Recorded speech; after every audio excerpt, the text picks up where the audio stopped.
We'll go on to speaker number 9, and that speaker is Jack Nelson. Jack Nelson, color me orange, Jack Nelson.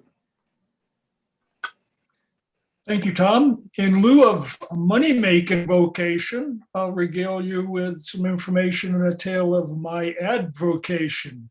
Search and rescue, color me orange. Why search and rescue?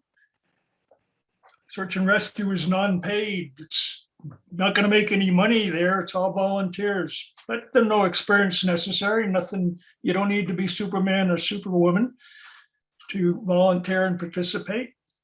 Yeah, it does cost money for equipment and that. Yeah, it takes time away from the family and work. You just want to make sure that family and work stay the priority.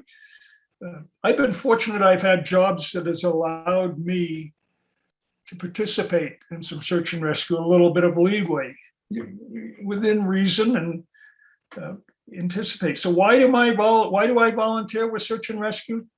Well, it's a chance to enjoy the outdoors, to get some exercise, learn from others and share our knowledge with others, much like Toastmasters, a chance to develop close and long-lasting friendships, and an opportunity to get an adrenaline rush, doing something that stretches my comfort zone and ability, but in a safety conscious environment.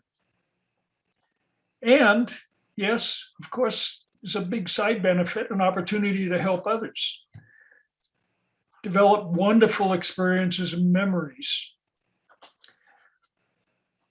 I want to share with you an example, however, of one of the reasons I so much enjoy search and rescue. It was a memory in a typical search and rescue meeting. Wouldn't have made the news. It's not high profile, but unique in the fact that everything went off like clockwork. Mr. Murphy took a day off. Usually something's going to go wrong. Nothing went wrong. And it was a search and rescue mission that started and ended before the subject was ever declared missing.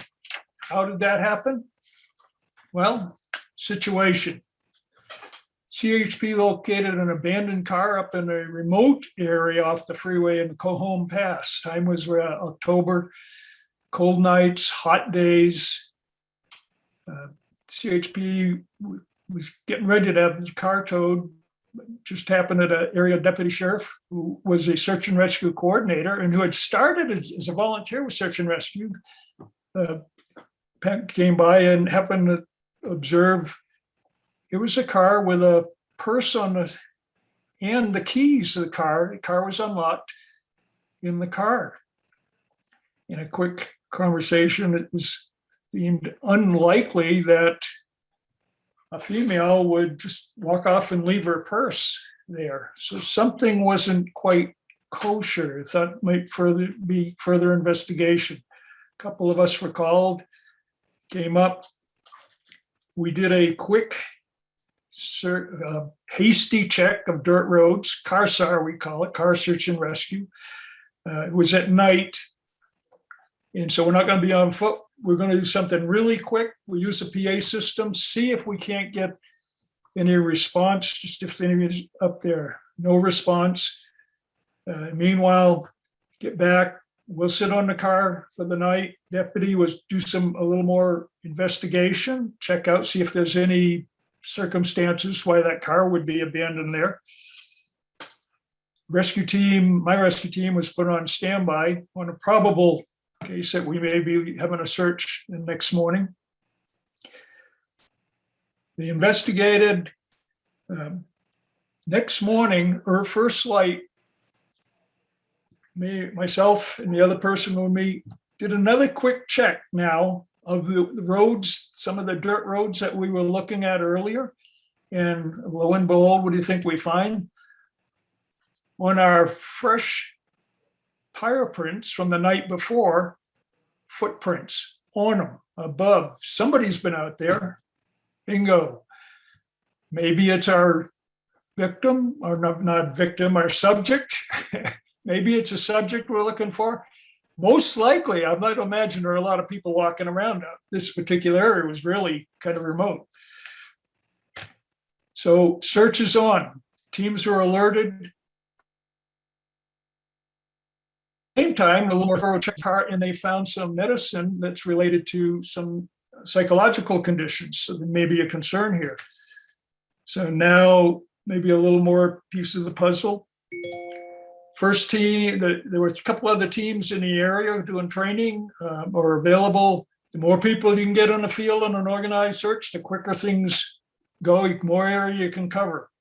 Got the teams out. The first team that came in got the best trackers out of that group with some support people. They came out. We were sitting on the track just to make sure it didn't get destroyed by any means. And the trackers came out and started.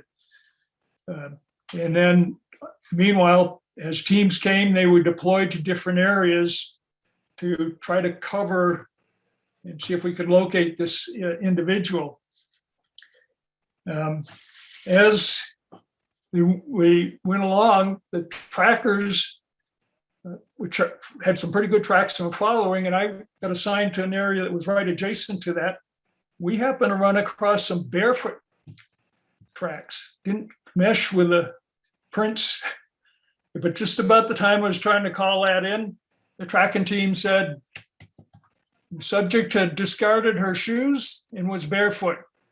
Based on that, more reassignments of the teams, get everything together. The trackers stayed on the track just in case the odd case there may be more than one person out there wandering around. As it turned out, within about 20, 30 minutes, we were able to locate the young lady. She was cold and a little bit out of it, I think, lack of the medication. Happened to have a doctor with the team and a couple of females, one of the teams that got her warmed up and checked the medical condition. Rest of the teams backed away so we're not overwhelming her. Got a litter.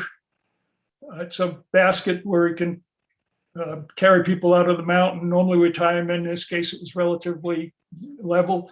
Got her in that, down to a place where a helicopter could come in, picked her up, got to a medical facility.